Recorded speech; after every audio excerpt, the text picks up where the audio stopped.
Hello viewers, स्वागत है आप सभी का मेरे यूट्यूब चैनल स्कूल ट्यूशन गुरुजी में। बच्चों, हमारा चल रहा है chapter 4 carbon and its compound, यानी कार्बन एवं उसके यौगिक।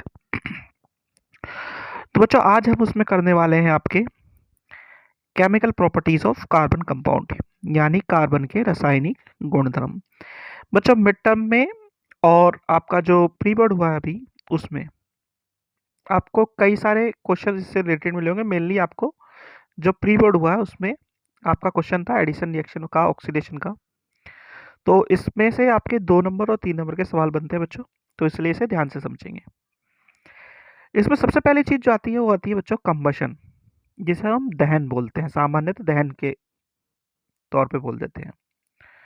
तो होता क्या है बच्चों कि जब कोई कंपाउंड, कार्बन कंपाउंड या जो कार्बन का यौगिक है वो जलता है या ऑक्सीडाइज होता है, तो वो क्या प्रोड्यूस करता है बच्चों?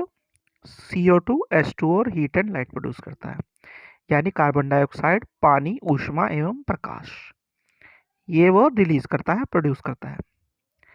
अब इसमें बात आती है बच्चों आपकी संतृप्त हाइड्रोकार्बन की, यानी saturated hydrocarbon.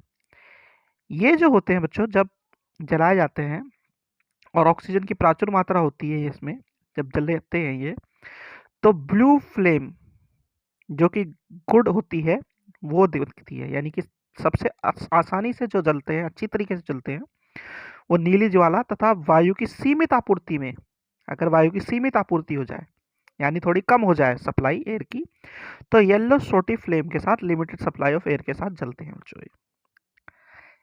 Same condition saturate unsaturated वाले के साथ भी है। अनसैचुरेटेड वाले लेकिन जलते कैसे हैं?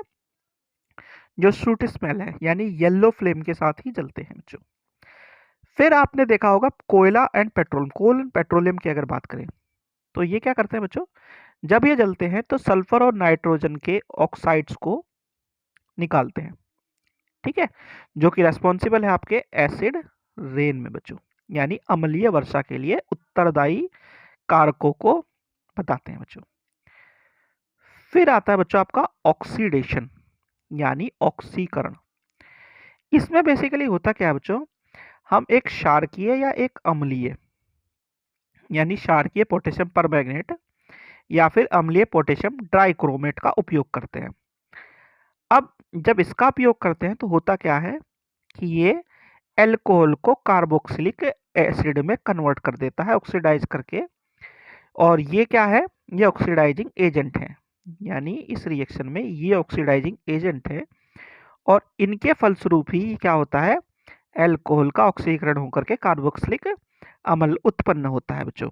तो ये एक बेसिक रिएक्शन है, आप इसे लिख सकते हैं जैसे कि दर्शाई गई है।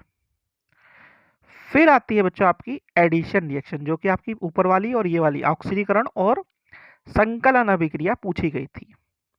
होता क्या है बच्चों कि जब हाइड्रोजन को हम ऐड करते हैं असंतृप्त हाइड्रोकार्बन वाली जगह पे, यानी डबल बॉन्ड से सिंगल बॉन्ड की तरफ कन्वर्जन होता है, और इसमें क्या लगता है? निकल का कैटलिस्ट लगता है, निकल प्लेटिनियम और प्लेडियम के कैटलिस्ट लगते हैं, और 473 केल्विन तक इसका टेम्परेचर चला जाता है, यानी इतने तक इसका टेम्परेचर चला जाता है। इस टेम्परेचर के जाने से होता क्या है कि ये जो कन्वर्जन है, ये जो बॉन्ड है वो ब्रेक होता है, और ये कन्वर्ट होकर के किस में कन्वर्ट हो जाता है बच्चों? असंतृप्त से संतृप्त में कन्वर्ट हो जाता है, अनसैचुरेटेड से सैचुरेटेड बन जाता है। इसको एक नाम और दिया गया बच्चों, हाइड्रोजिनेशन, क्योंकि हाइड्रोजन का ऐड हो रहा है यहाँ पे, इसलिए हाइड्रोजिनेशन नाम भी दिया गया है इसे। तो ये क्या करता है? जो वेजिटेबल एसिड है, vegetable oil, sorry, vegetable oils है, उसमें रेंसिडिटी को स्लो कर देता है, यानी वक्रत गंधता को ये क्या कर देता है? धीमा कर देता है। अब इसमें क्या होता है? जो संतृप्त वसीय अम्ल होते हैं, यानी फैटी एसिड जो होते हैं, वो स्वास्थ्य के लिए हानिकारक होते हैं। भोजन पकाने के लिए असंतृप्त वसीय तेलों का उपयोग किया जाता है, या करना चाहिए। फिर एक आखिरी बचती है आपकी बच्चों प्रतिस्थापन या सब्स्टिट्यूशन रिएक्शन। अब प्रतिस्थापन रिएक्शन की कल वाले जो क्लास ली थी हमने, उसमें एक आपने पढ़ा था हैलोजन ग्रुप के बारे में। हैलो जिसे बोलते हैं, क्लोरीन ब्रोमीन जो ऐड होती है, तो वो क्या ऐसे ऐड होती है, असंतृप्त हाइड्रोकार्बन में यानी सैचुरेटेड हाइड्रोकार्बन में जो हाइड्रोजन अटैच होती है, उसका रिप्लेसमेंट होता है किससे, किसी इस तरह के ग्रुप से, यानी किसी अदर जो ग्रुप होता है या एटम होता है उससे जब रिप्लेस हो जाता है in presence of heat and light, यानी प्रकाश और ऊष्मा की उपस्थिति में ऐसा होता है। जैसे कि रिएक्शन दिखाया गया है बच्चों आपको, क्लोरीन ऐड हो रहा है ना, तो इससे क्या होगा, जो आपका CH4 है उसमें CH3Cl लग जाएगा, यानी क्लोरोमीथेन बन जाएगा ये, ठीक है बच्चों, तो और HCl बाहर निकल जाएगा। तो इसे बोलते हैं बच्चों प्रतिस्थापन अभिक्रिया।